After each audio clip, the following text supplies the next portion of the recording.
expected to help 25,000 students every year.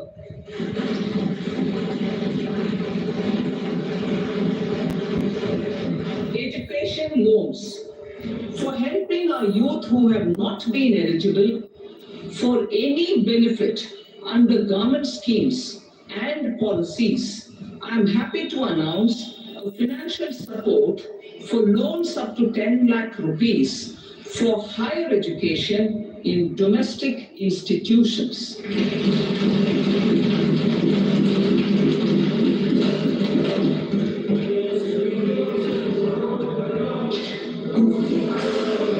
E-vouchers for this purpose. E-vouchers for this purpose will be given directly to 1 lakh students every year for annual interest subvention of 3% of the loan amount. Priority 3, inclusive human resource development and social justice, saturation approach. Our government is committed to all-round, all-pervasive and all-inclusive development of people, particularly farmers, youth, women, and the poor. For achieving social justice comprehensively, the saturation approach of covering all eligible people through various programs, including those for education and health, will be adopted to empower them by improving their capabilities. Implementation of schemes meant for supporting economic activities by craftsmen, artisans, self-help groups, scheduled caste, scheduled tribe, and women entrepreneurs and street vendors such as the PM Vishwakarma, PM Swanidhi, National Livelihood Missions, and Stand Up India will be stepped up. Purvodaya. The states in the eastern part of the country are rich in endowments and have strong cultural traditions. We will formulate a plan, Purvodaya, for the all-round development of the eastern region of the country, covering Bihar, Jharkhand, West Bengal, Odisha, and Andhra Pradesh. This will cover human resource development, infrastructure, and generation of economic opportunities to make the region an engine to attain Vikasit Bharat. On the Amritsar-Kolkata Industrial Corridor, we will support development of an industrial node at Gaya. This corridor will catalyze industrial development of the eastern region. The industrial node at Gaya will also be a good model for developing our ancient centers of cultural importance into future centers of modern economy. This model shall showcase Vikas B, Virasat B in a growth trajectory. We will also support development of road connectivity projects, namely 1. Patna-Purnia Expressway, 2. Buxar-Bhagalpur Expressway, 3. Bodh Gaya, Rajgir, Vaishali and Darbhanga spurs, and 4. Additional 2-lane bridge over River Ganga at Buxar at a total cost of 26,000 crore rupees.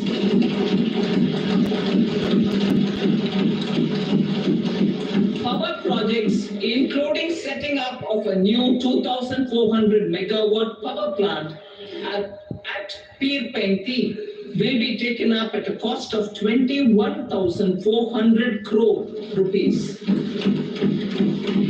New airports, medical colleges, and sports infrastructure in Bihar will be constructed. An additional allocation to support capital investments will be provided. The requests of Bihar government for external assistance from multilateral development banks will be expedited.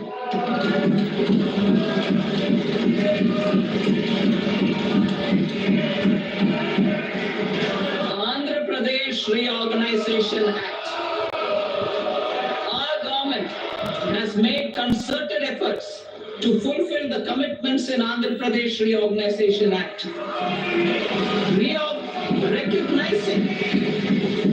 Recognizing the state's need for the capital, recognizing the state's need for a capital, we will facilitate special financial support through multilateral development agencies. In the current financial year, 15,000 crore rupees will be arranged with additional amounts in future years.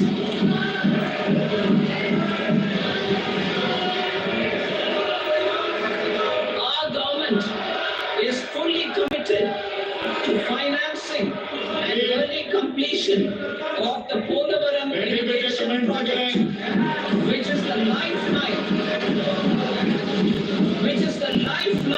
for Andhra Pradesh and its farmers. This will facilitate our country's food security as well. Under the Andhra Pradesh Reorganization Act, for promoting industrial development, funds will be provided for essential infrastructure such as water, power, railways, and roads. In Kopparthi node on the Visakhapatnam-Chennai Industrial Corridor and Varavakal node on the Hyderabad-Bengaluru Industrial Corridor. An additional allocation will be provided this year towards capital investment for economic growth. Grants for backward regions of Rayalaseema, Prakasham, North Coastal Andhra, as stated in the Act, will be provided. PM Awas Yojana. 3 crore additional houses under the PM Awas Yojana in rural and urban areas in the country have been announced, for which the necessary allocations are being made. Women-led development. For promoting women-led development, the budget carries an allocation of more than 3 lakh crore for schemes benefiting women and girls. This signals our government's commitment for enhancing women's role in economic development. Pradhan Mantri Janjatiya Unnat Gram Abhiyan. For improving the socio-economic condition of tribal communities, we will launch the Pradhan Mantri Janjatiya Unnat Gram Abhiyan by adopting saturation coverage for tribal families in tribal majority villages and aspirational districts.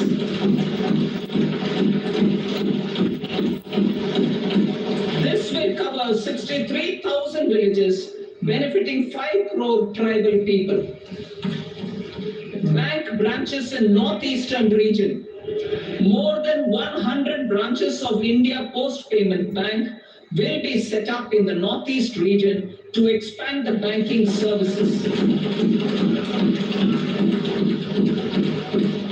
This year, I have made a provision of 2.66 lakh crore rupees for rural development, including rural infrastructure. Priority 4, manufacturing and services, support for promotion of MSMEs. This budget provides special attention to MSMEs and manufacturing, particularly labor-intensive manufacturing. We have formulated a package covering financing, regulatory changes, and technology support for MSMEs to help them grow and also compete globally, as mentioned in the interim budget. I'm happy to announce the following specific measures. Credit guarantee scheme for MSMEs in the manufacturing sector. For facilitating term loans to MSMEs for purchase of machinery and equipment without collateral or third-party guarantee, a credit guarantee scheme will be introduced. The scheme will operate on pooling of credit risks of such MSMEs. A separately constituted self-financing guarantee fund will provide to each applicant guarantee cover up to 100 crore rupees, while the loan amount may be larger. The borrower will have to provide an upfront guarantee fee and an annual guarantee fee on the reducing loan balance. New assessment model for MSME credit. Public sector banks will build their own in-house capability to assess MSMEs for credit instead of relying on external assessment. They will also take a lead in developing or getting developed a new credit assessment model based on the scoring of digital footprints of the MSMEs in the economy. This is expected to be a significant improvement over the traditional assessment of credit eligibility based only on asset or turnover criteria.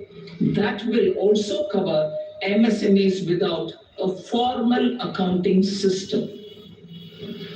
Credit support to MSMEs during stress period. I'm happy to announce a new mechanism for facilitating continuation of bank credit to MSMEs during their stress period while being in special mention account, SMA account, SMA stage. For reasons beyond their control, MSMEs need credit to continue their business and to avoid getting into the NPA stage. Credit availability will be supported through a guarantee from a government-promoted fund. Mudra loans. The limit of Mudra loans will be enhanced to 20 lakh from the current 10 lakh for those entrepreneurs who have availed and successfully repaid previous loans under the Tarun category. Enhanced scope for mandatory onboarding in TReDS. For facilitating MSMEs to unlock their working capital by converting their trade receivables into cash, I propose to reduce the turnover threshold of buyers for mandatory onboarding on the TReDS platform from rupees 500 crore to 250 crore rupees. This measure will bring 22 more CPSEs and 7,000 more companies onto the platform. Medium enterprises will also be included in the scope of the suppliers. SIDBI branches in MSME clusters. SIDBI will open new branches to expand its reach to serve all major MSME clusters within 3 years and provide direct credit to them. With the opening of 24 such branches this year, the service coverage will expand to 168 out of 242 major clusters. MSME units for food irradiation, quality and safety testing. Financial support for setting up of 50 multi-product food irradiation units in the MSME sector will be provided. Setting up of 100 food quality and safety testing labs with NABL's accreditation will be facilitated. E-commerce export hubs to enable MSMEs and traditional artisans to sell their products in international markets. E-commerce export hubs will be set up in public-private partnership mode. These hubs, under a seamless regulatory and logistic framework, will facilitate trade and export-related services under one roof. Measures for promotion of manufacturing and services. Internship in top companies. As the fifth scheme under Prime Minister's package, our government will launch a comprehensive scheme for providing internship opportunities in 500 top companies to 1 crore youth in 5 years. They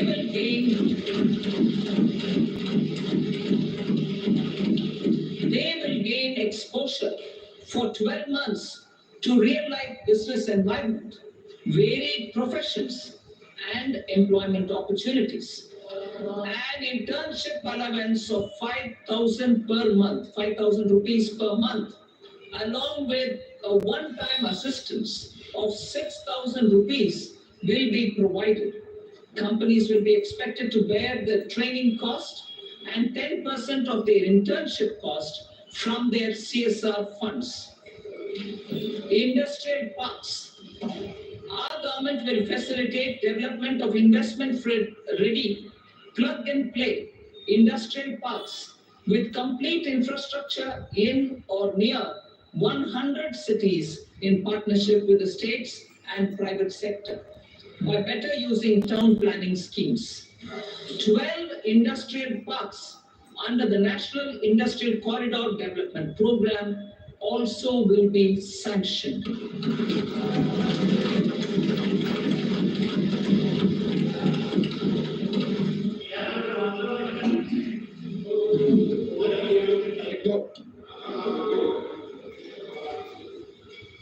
Ready, welcome. No, please, Petia.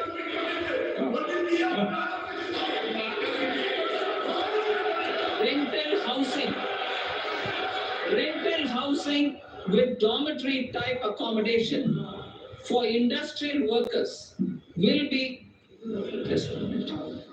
rental housing, I repeat, rental housing with dormitory type accommodation for industrial workers will be facilitated in PPP mode with VGF support and commitment from anchor industries.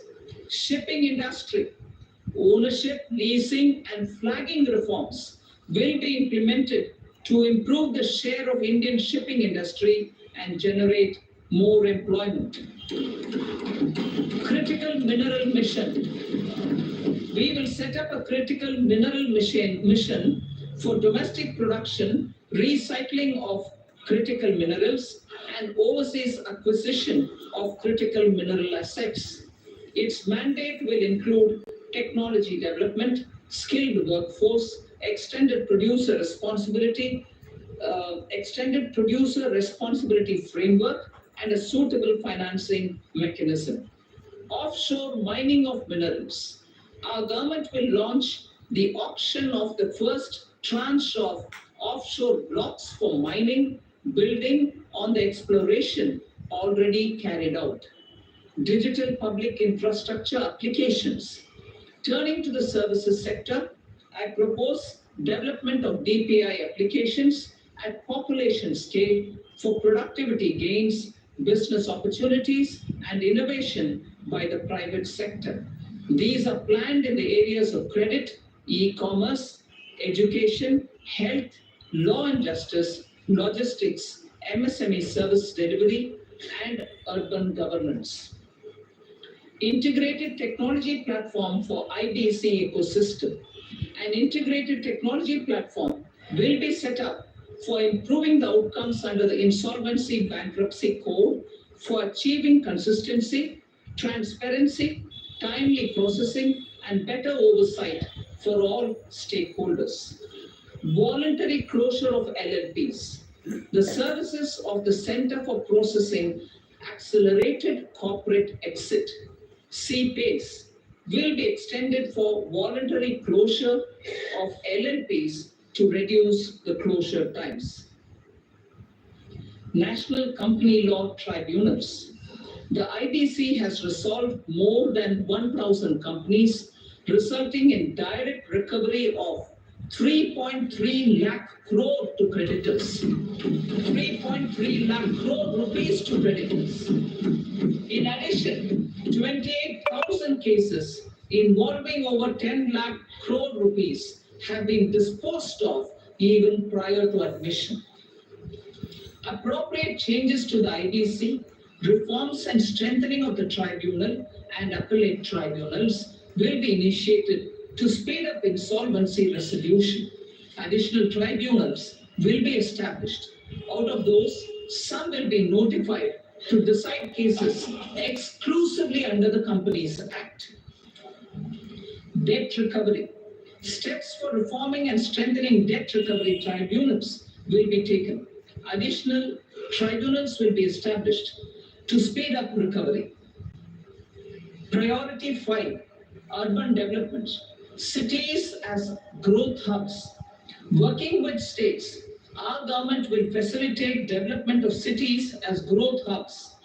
This will be achieved through economic and transit planning and orderly development of peri-urban areas utilizing town planning schemes. Creative redevelopment of cities. For creative brownfield redevelopment of existing cities with a transformative impact, our government will formulate a framework for enabling policies, market-based mechanisms, and regulation. Transit-oriented development. Transit-oriented development plans for 14 large cities with a population above 30 lakh will be formulated along with an implementation and financing strategy. Urban housing.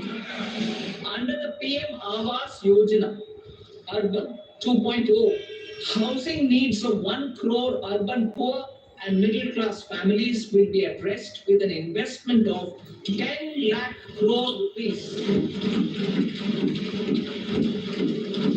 This will include the central assistance of 2.2 lakh crore rupees in the next 5 years. The provision of interest subsidy to facilitate loans at affordable rates is also envisaged. In addition, enabling policies and regulations for efficient and transparent rental housing markets with enhanced availability will also be put in place. Water supply and sanitation. In partnership with state governments and multilateral development banks, we will promote water supply, sewage treatments, and solid waste management projects and services for 100 large cities through bankable projects. These projects will also envisage use of treated water for irrigation and filling up of tanks in nearby areas. Street markets. Building on the success of PM Swanidhi scheme in transforming the lives of street vendors, our government envisions a scheme to support each year over the next 5 years the development of 100 weekly huts or street food hubs in select cities. Stamp duty. We will encourage states which continue to charge high stamp duty to moderate the rates for all and also consider further lowering duties for properties purchased by women. This reform will be made an essential component of urban development schemes. Priority 6, energy security, energy transition.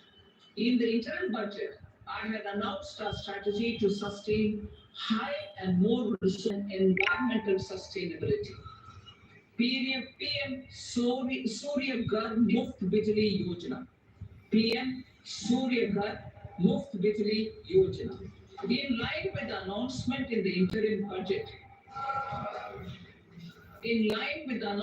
in the interim budget, PM Surya Ghar Muft Bijli Yojana has been launched to install rooftop solar plants to enable 1 crore households obtain free electricity up to 300 units every month. The scheme has generated remarkable response with more than 1.28 crore registrations and 14 lakh applications, and we will further encourage it. Pumped storage policy. A policy for promoting pumped storage projects will be brought out for electricity storage and facilitating smooth integration of the growing share of renewable energy with its variable and intermittent nature in the overall energy mix. Research and development of small and modular nuclear reactors. Nuclear energy is expected to form a very significant part of the energy mix for Viksit Bharat. Towards that pursuit, our government will partner with the private sector for one, setting up Bharat Small Reactors, two, research and development of Bharat Small Modular Reactor, and three, research and development of newer technologies for nuclear energy. The R&D funding announced in the interim budget will be made available for this sector also. Advanced advanced ultra supercritical thermal power plants. The development of indigenous technology for advanced ultra supercritical thermal power plants with much higher efficiency has been completed. A joint venture between NTPC and BHEL will set up a full-scale 800 megawatt commercial plant employment पर using youth को AUSC skill technology. करने के ऊपर विशेष ध्यान दिया गया है. The government will provide the required fiscal support. Moving forward, development of indigenous capacity for the production of high-grade steel and other advanced metallurgy materials for these plants will result in strong spin-off benefits for the economy. Roadmap for hard-to-abate industries. A roadmap for moving the hard-to-abate industries from energy efficiency targets to emission targets will be formulated. Appropriate regulations for transition of these industries from the current perform, achieve, and trade mode to Indian carbon market mode will be put in place. Support to traditional micro and small industries. An investment grade energy audit of traditional micro and small industries in 60 clusters, including brass and ceramic, will be facilitated. Financial support will be provided for shifting them to cleaner forms of energy and implementation of energy efficiency measures. The scheme will be replicated in another 100 clusters in the next phase. Priority 7. Infrastructure investment by central government. Significant investment the central government has made over the years in building and improving infrastructure has had a strong multiplier effect on the economy. We will endeavor to maintain strong fiscal support for infrastructure over the next 5 years in conjunction with imperatives of other priorities and fiscal consolidation. This year, I have provided 11,11,111 crore rupees for capital expenditure. This would be 3.4% of our GDP. Infrastructure investment by state governments. We will encourage states to provide support of similar scale for infrastructure, subject to their development priorities.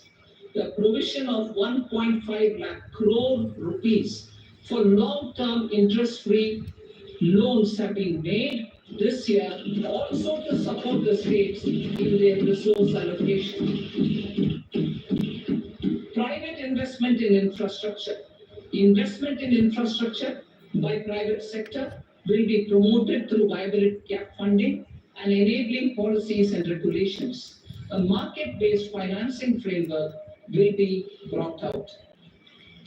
Pradhan Mantri Gram Sadak Yojana, Phase 4 of the PMGSY will be launched to provide all-weather connectivity to 25,000 rural habitations.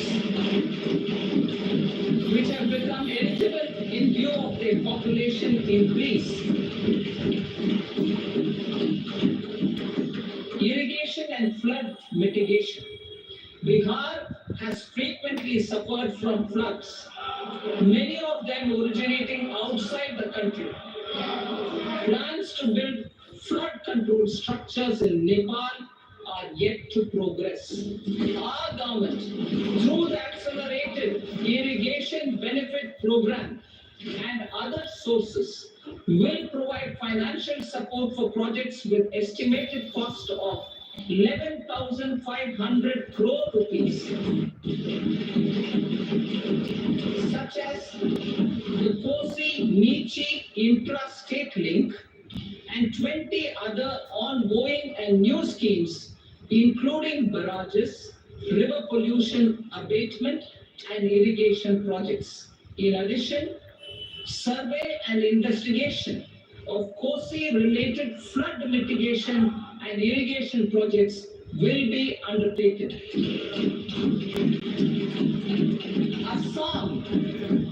Assam grapples with floods every year by the Brahmaputra River and its tributaries originating outside India. We will provide assistance to Assam for flood management and related projects.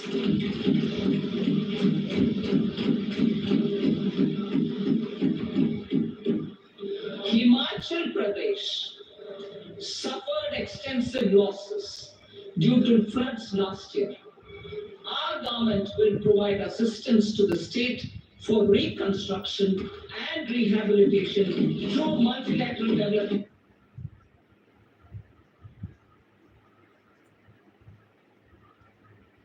Too suffered losses due to cloudbursts and massive landslides.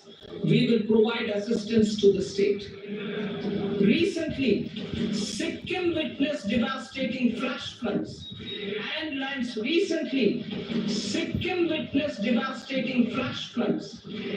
landslides that wreaked havoc across the state. Our government will provide assistance to the state. Tourism has always been a part of our civilization. Our efforts in positioning India as a global tourist destination will also create jobs, stimulate investments, and unlock economic opportunities for other sectors. In addition to the measures outlined in the interim budget, I propose the following measures. Vishnupad Temple at Gaya and Mahabodhi Temple at Bodh Gaya in Bihar are of immense spiritual significance. Comprehensive development of Vishnupad Temple Corridor and Mahabodhi Temple Corridor will be supported, modeled on the successful Kashi Vishwanath Temple Corridor to transform them into world-class pilgrim and tourist destinations. Rajgir holds immense religious significance for Hindus, Buddhists, and Jains. The 20th Tirthankara Muniswarata Temple in the Jain temple complex is ancient. The Saptarishi or the 7 hot springs form a warm water Brahmkund that is sacred. A comprehensive development initiative for Rajgir will be undertaken. Our government will support the development of Nalanda as a tourist center, besides reviving Nalanda University to its glorious stature. Odisha's scenic beauty, temples, monuments, craftsmanship, wildlife sanctuaries, natural landscapes, and pristine beaches make it an ultimate tourism destination. Our government will provide assistance for their development to Odisha as well. Priority 8, innovation, research and development. We will operationalize the Anusandhan National Research Fund for basic research and prototype development. Further, we will set up a mechanism for spurring private sector driven research and innovation at commercial scale with a financing pool of 1 lakh crore rupees in line with the announcement in the interim budget. Space economy. With our continued emphasis on expanding the space economy by 5 times in the next 10 years, a venture capital fund of 1,000 crore rupees will be set up. Priority 9, next generation reforms. Economic policy framework. We will formulate an economic policy framework to delineate the overarching approach to economic development and set the scope of the next generation of reforms for facilitating employment opportunities and sustaining high growth. Our government will initiate and incentivize reforms for 1. Improving productivity of factors of production, and 2. Facilitating markets and sectors to become more efficient.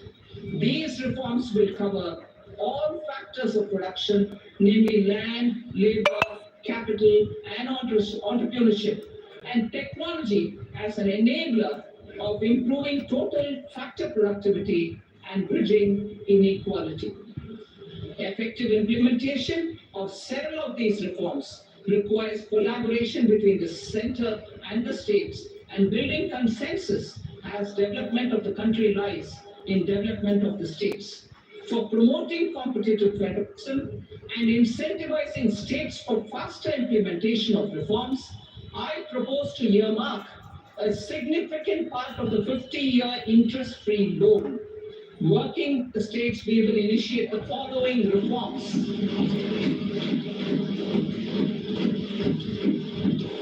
Land-related reforms and actions, both in the rural and urban areas, will cover land administration, will cover 1. Land administration, planning and management, and 2.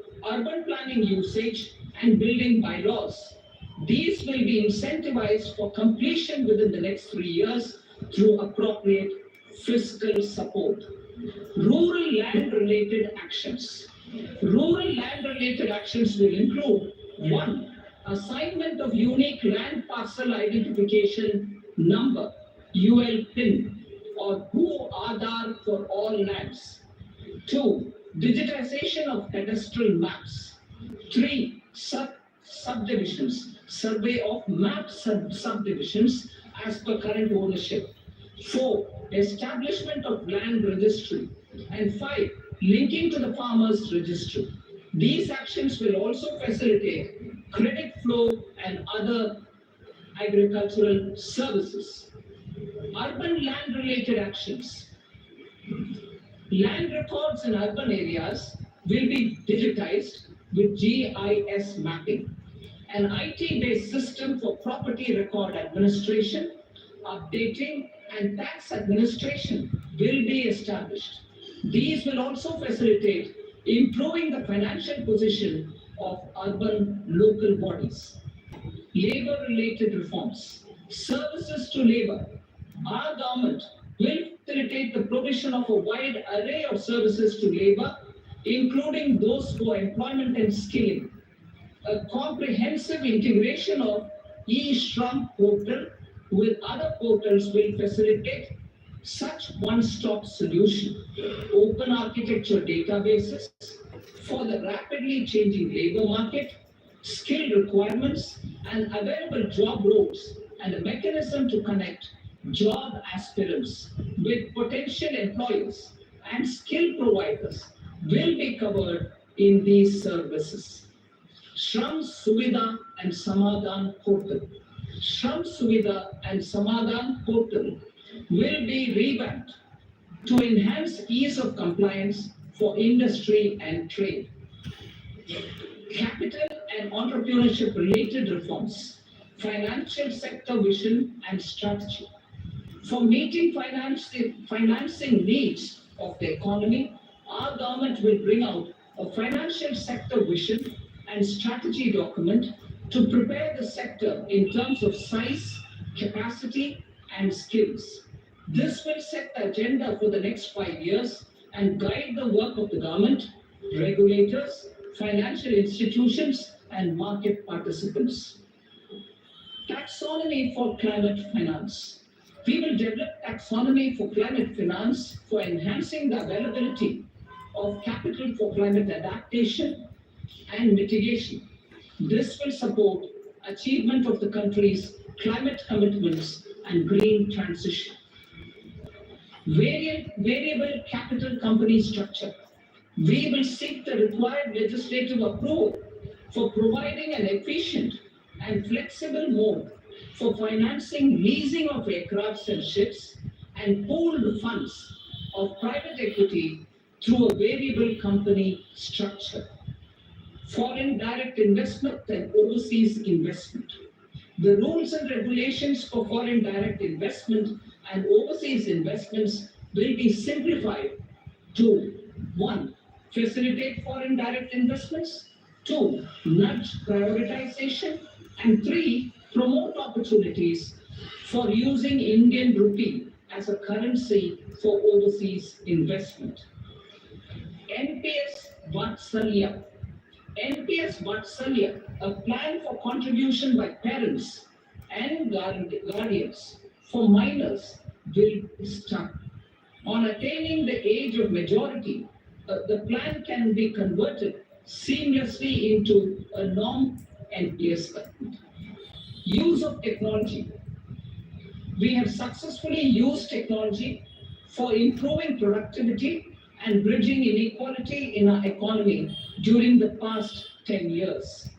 Public investment in digital infrastructure and innovations by the private sector have helped in improving access of all citizens, particularly the common people, to market resources, education, health and services. We step up our adoption of technology towards digitalization of the economy. Ease of doing business. For enhancing ease of doing business, we are already working on the Jan Vishwas Bill 2.0. Further, states will be incentivized for implementation of the business reforms, action plans, and digitalization. Data and statistics. For improving data governance, collection, processing and management of data and statistics, different sectoral databases, including those established under the Digital India Mission, will be utilized with active use of technology tools. New pension scheme. The committee to review the NPS has made considerable progress in its work. I'm happy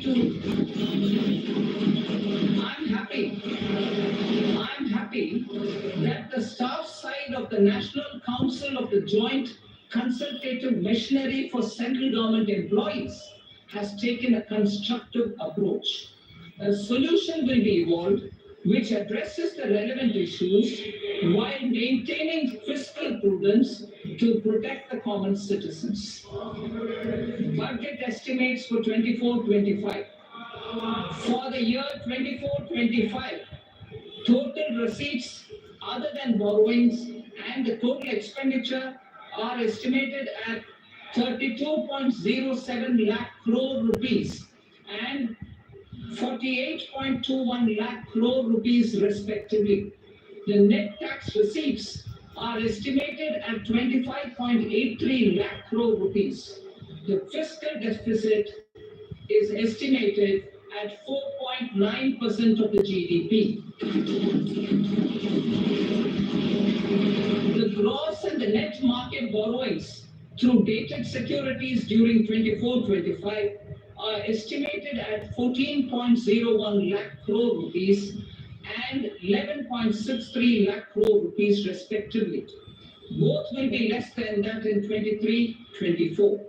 The fiscal consolidation path announced by me in 2021 has served our economy very well, and we aim to reach the deficit below 4.5% next year. The government is committed to staying the course.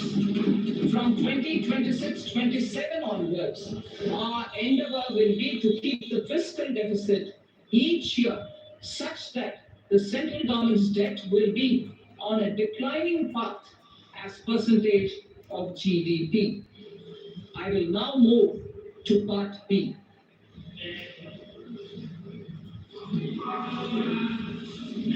Indirect taxes. Sir, I start with GST. It has decreased tax incidence on the common man, reduced compliance burden and logistics cost for trade and industry, and enhanced revenues of the central and the state governments. It is a success of vast proportions. To multiply the benefits of GST, we will strive to further simplify and rationalize the tax structure and endeavor to expand it to the remaining sectors. My proposals for customs duties intend to support domestic manufacturing, deepen local value addition, promote export competitiveness, and simplify taxation while keeping the interest of the general public and consumers servant. In Budget 22-23, we reduced the number of customs duty rates. I propose to undertake a comprehensive review of the rate structure over the next 6 months to rationalize and simplify it for ease of trade, removal of duty inversion, and reduction of disputes.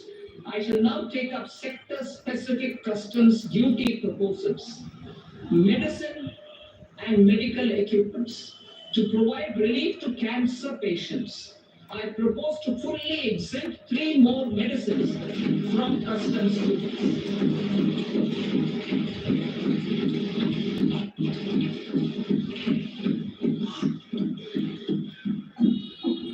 I also propose changes in the BCD on X-ray tubes and flat panel detectors for use in medical X-ray machines under the phased manufacturing program so as to synchronize them with the domestic capacity addition. Mobile phone and related parts. With a 3-fold increase in domestic production and almost a 100-fold jump in exports of mobile phones over the last 6 years, the Indian mobile industry has matured. In the interest of consumers, I now propose to reduce the BCD on mobile phone, mobile PCBA, and mobile charger to 15%. Critical minerals. Minerals such as lithium, copper, cobalt, and rare earth elements are critical for sectors like nuclear energy, renewable energy, space, defense, telecommunications, and high-tech electronics.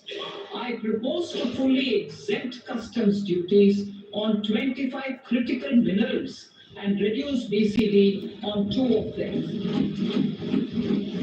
This will provide a major fillip to the processing and refining of such minerals and help secure their availability for these strategic and important sectors. Solar energy. Energy transition is critical in the fight against climate change.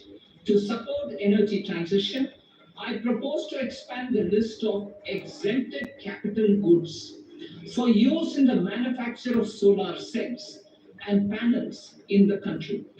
Further, in view of sufficient domestic manufacturing capacity of solar gas, glass, and tinned copper interconnect, I propose not to extend the exemption of customs duties provided to them. Marine products. India's seafood exports in the last financial year touched an all-time high of more than 60,000 crores of rupees. Frozen shrimp accounted for about 2/3 of these exports. To enhance their competitiveness, I propose to reduce BCD on certain broodstock, polychaete worms, shrimp, and fish feed to 5%. I also propose to exempt customs duty on various inputs for manufacture of shrimp and fish feed. Leather and textile. Similarly, to enhance the competitiveness of exports in the leather and textile sectors, I propose to reduce BCD on real down filling material from duck or goose. I'm also making additions to the list of exempted goods for manufacture of leather and textile garments, footwear, and other leather articles for export. To rectify inversion in duty, I propose to reduce BCD subject to conditions on methylene diphenyl diisocyanate NDI for manufacture of spandex yarn from 7.5 to 5%. Furthermore, the export duty structure on raw hides, skin, and leather is proposed to be simplified and rationalized. Precious metals. To enhance domestic value addition in gold and precious metal jewelry in the country, I propose to reduce customs duties on gold and silver to 6% and that of platinum to 6.4%.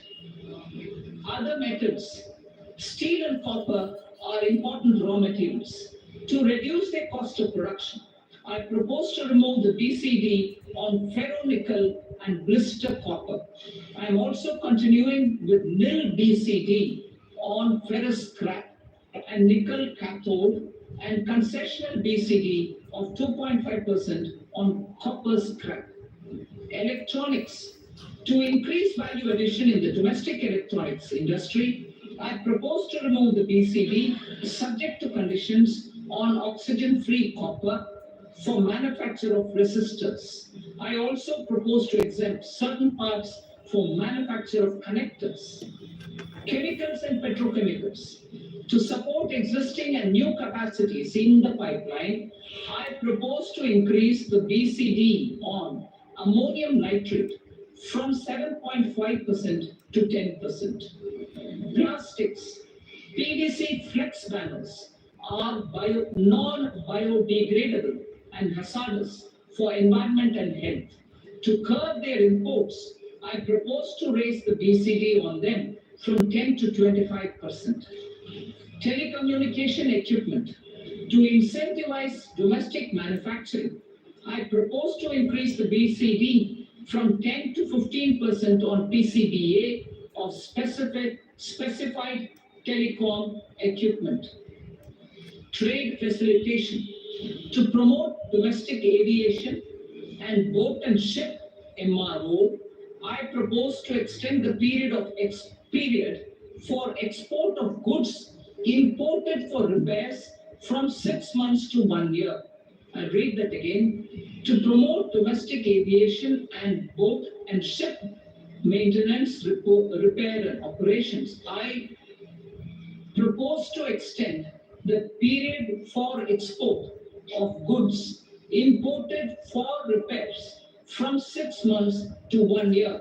In the same way, I propose to extend the time limit for re-import of goods for repairs under warranty from 3 to 5 years.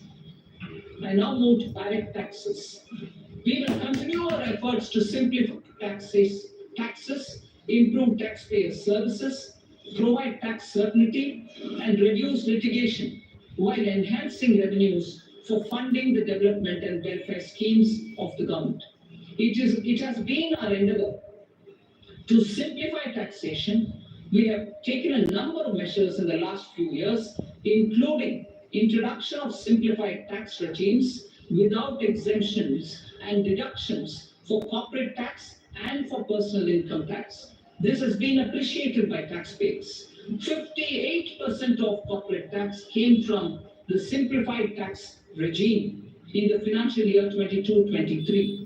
Similarly, as per data available till now, for the last fiscal, more than 2/3 have availed the new personal income tax regime.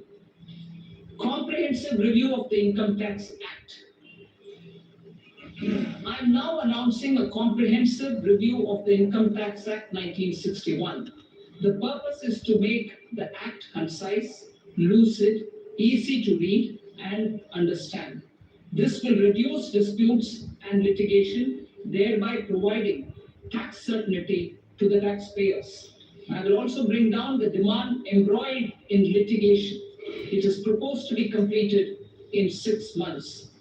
A beginning is being made in the finance bill by simplifying the tax regime for charities, tedious rate structures, provisions of reassessment and such provisions, and capital gains taxation. Simplification for charities and tedious. Two tax exemption regimes. The two tax exemption regimes for charities are proposed to be merged into one. The 5% tedious rate on many payments is being merged into the 2% tedious rate, and the 20% tedious rate on repurchase of units by mutual funds or UTI is being withdrawn. Tedious rate on e-commerce operators is proposed to be reduced from 1 to 0.1%. Moreover, credit of TCS is proposed to be given in the TDS to be deducted on salary. Further, I propose to decriminalize delay for payment of TDS up to the due date of filing statement for the same. I also plan to provide a standard operating procedure for TDS defaults and simplify and rationalize the compounding guidelines for such defaults. Simplification of reassessment. I propose to thoroughly simplify the provisions for reopening and reassessment. An assessment hereinafter can be reopened beyond 3 years from the end of the assessment year only if the escaped income is 50 lakh rupees or more, up to a maximum period of 5 years from the end of the assessment year. Even in such cases, a time limit of 6 years before the year of the search, as against the existing time limit of 10 years, is being proposed. This will reduce tax uncertainty and disputes. Simplification and rationalization of capital gains. Capital gains taxation is also proposed to be hugely simplified. Short-term gains on certain financial assets shall henceforth attract a tax rate of 20%, while that on all other financial assets and all non-financial assets shall continue to attract the applicable tax rate. Long-term gains on all financial and non-financial assets, on the other hand, will attract a tax rate of 12.5%. For the benefit of the lower and the middle income classes, I propose to increase the limit of exemption of capital gains on certain financial assets to 1.25 lakh rupees per year. Listed financial assets held for more than a year will be classified as long-term, while unlisted financial assets and all non-financial assets will have to be held for at least 2 years to be classified as long-term. Unlisted bonds and debentures, debt mutual funds, and market-linked debentures, irrespective of holding period, however, will attract tax on capital gains at applicable rates. Taxpayer services. All the major taxpayer services under GST and most services under customs and income tax have been digitalized. All remaining services of customs and income tax, including rectification and order giving effect to appellate orders, shall be digitalized and made paperless over the next 2 years. Litigation and appeals. While our concerted efforts to reduce pendency of appeals at various appellate fora are beginning to show good results, it will continue to engage our highest attention. To dispose of the backlog of first appeals, I plan to deploy more officers to hear and decide such appeals, especially those with large tax effect. For resolution of certain income tax disputes pending an appeal, I am also proposing Vivad Se Vishwas Scheme 2024. Further, I propose to increase monetary limits for filing appeals related to direct taxes, excise, and service tax in the tax tribunals, high courts, and Supreme Court to 60 lakh rupees, 2 crore rupees, and 5 crore respectively. With a view to reduce litigation and provide certainty in international taxation, we will expand the scope of safe harbor rules and make them more attractive. We will also streamline the transfer pricing assessment procedure. Employment and investment. I have a few proposals to promote investment and foster employment.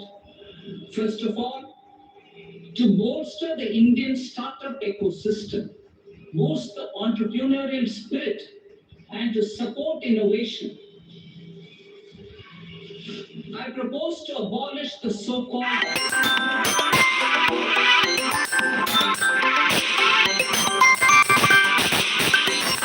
Second, there is tremendous potential for cruise tourism in India. To give a fillip to this employment generating industry, I am proposing a simpler tax regime for foreign shipping companies operating domestic cruises in the country. Third, India is a world leader in the diamond cutting and polishing industry, which employs a large number of skilled workers. To further promote the development of this sector, we would provide for safe harbor rates for foreign mining companies selling raw diamonds in the country. Fourth, to attract foreign capital for our development needs, I propose to reduce the corporate tax rate on foreign companies from 40 to 35%. Deepening the tax base. I have a couple of proposals for deepening the tax base. First, security transaction tax on futures and options of securities is proposed to be increased to 0.02% and 0.1% respectively. Second, for reasons of equity, I propose to tax income received on buyback of shares in the hands of recipients. Other proposals. To improve social security benefits, deduction of expenditure by employers towards NPS is proposed to be increased from 10 to 14% of the employee's salary. Similarly, deduction of this expenditure up to 14% of salary from the income of employees in private sector, public sector banks, and undertakings opting for the new tax regime is proposed to be provided. Indian professionals working in multinationals get ESOPs and invest in social security schemes and other movable assets abroad. Non-reporting of such small foreign assets has penal consequences under the Black Money Act. Such non-reporting of movable assets up to 20 lakh rupees is proposed to be depenalized. Other major proposals in the finance bill relate to withdrawal of equalization levy of 2%, expansion of tax benefits to certain funds and entities in IFSCs, and immunity from penalty and prosecution to Benamidar on full and true disclosure so as to improve conviction under the Benami Transaction Prohibition Act 1988. Personal income tax. Coming to personal income tax rates, I have two announcements to make for those opting for the new tax regime. First, the standard deduction for salaried employees is proposed to be increased from 50,000 to 75,000 rupees. 75,000 का standard deduction हो गया. Reduction on family pension for Family. pensioners is proposed to be enhanced from 15,000 to 25,000 rupees. 10,000 का benefit. This will provide relief to about 4 crore salaried individuals and pensioners.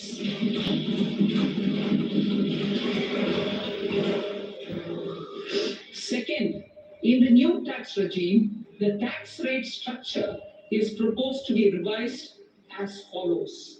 Good. 0 to 3 lakh rupees, nil. 3 Okay. to 7 lakh rupees, 5%. 7 to 10 lakh rupees, अच्छा. 10%. 10 to 12 lakh rupees, 15%. 12 to 15 lakh rupees, 20%. And above 15 lakh rupees, 30%. As a result of these changes, a salaried employee in the new tax regime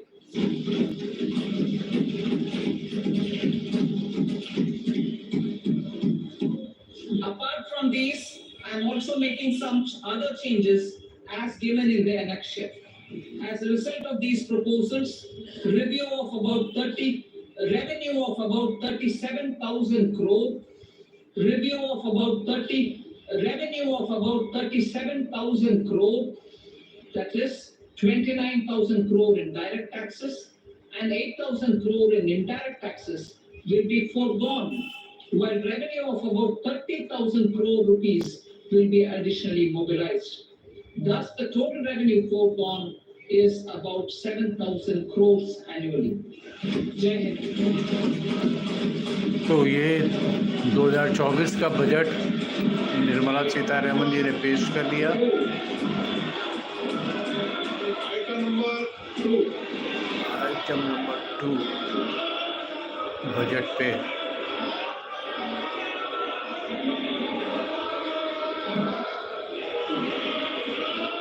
Sir, with your permission, करें तो यहाँ पर वित्त मंत्री ने middle class को थोड़ी राहत दी है. टैक्स स्लैब में कुछ बदलाव किए हैं. न्यू टैक्स रिजीम में 0 से 3 लाख तक की इनकम पर कोई टैक्स नहीं लगेगा. 3 से 7 लाख पर 5%, 7 से 10 लाख के दायरे में 10% का टैक्स और 10 से 12 लाख के दायरे में 12%. and macroeconomic framework statement. Item number 3. Sir, with your permission, I rise to move. Thank you for watching. अब मैं ये बजट सेशन बंद करता हूँ. धन्यवाद. धन्यवाद आपका. The finance number 2 bill 2024.